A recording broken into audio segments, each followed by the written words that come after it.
Birrii abbaa dhibbaa. Yeroo tokko barsiisaa xiinsammuu yookaan saayikooloojii tokkotu barnoota osoo hin eegaliin duraan boorsaa isaa keessaa birrii abbaa dhibbaa tokko baasuun qarshii kana namni barbaadu jiraa jedhee gaafate. Barattoonni hundumtuu harka baasan.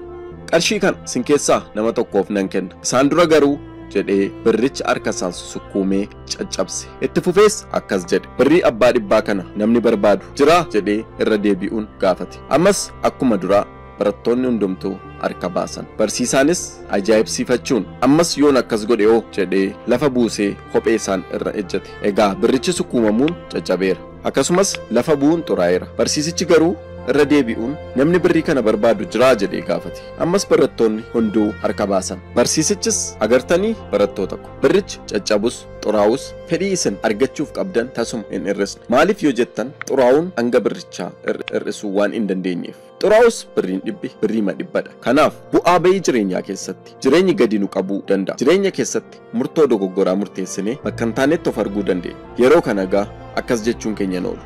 Ani gatii tokkoyyuu hin qabu. Bu'aa maleen akkasumaan uumame waan tokkoyyuu hin danda'u jechuudhaan ofirratti yoo odeessinu ilaalchi badaan jireenya keenya mo'achaa adeema.